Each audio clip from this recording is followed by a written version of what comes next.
Russia Ukraine যুদ্ধাবসানে যুক্তরাষ্ট্রের নবনির্বাচিত president Donald ট্রাম্পের সঙ্গে বসার ইঙ্গিত দিয়েছেন পুতিন। রাশিয়ার সাবেক ও বর্তমান 5 কর্মকর্তার উদ্ধৃতি দিয়ে স্কাই নিউজ সহ বিভিন্ন গণমাধ্যম জানিয়েছে, যুদ্ধ বন্ধের শর্ত সাপেক্ষে মার্কিন প্রেসিডেন্ট ট্রাম্পের সঙ্গে বসতে চান রুশ প্রেসিডেন্ট।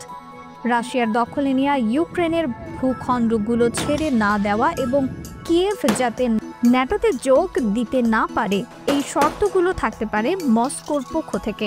গত 5 নভেম্বর অনুষ্ঠিত নির্বাচনে বিশাল ব্যবধানে জয়ী হওয়ার পর থেকেই ট্রাম্প বরাবরই বলে আসছেন তিনি রাশিয়া ইউক্রেন যুদ্ধ বন্ধ করবেন।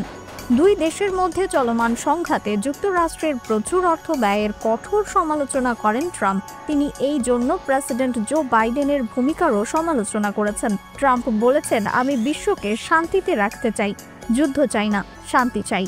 নির্বাচনী প্রচারণাকালে ট্রাম্প একাধিকবার বলেছেন, নির্বাচিত হলে 24 ঘন্টার মধ্যে রাশিয়া ইউক্রেন যুদ্ধের অবসান ঘটাবেন।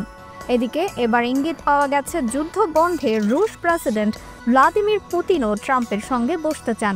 ট্রাম্পের সঙ্গে পুতিন বসতে চান দাবি করে ওই কর্মকর্তারা জানিয়েছেন, ট্রাম্পের মধ্যস্থতায় কোনো চুক্তি হলে ইউক্রেনে চলমান সম্মুখ সারির যুদ্ধ বন্ধে রাজি হতে পারেন পুতিন। ইউক্রেনের কাছ থেকে দখলে নেওয়া 4টি অঞ্চলকে নিজেদের দাবি করছে রাশিয়া।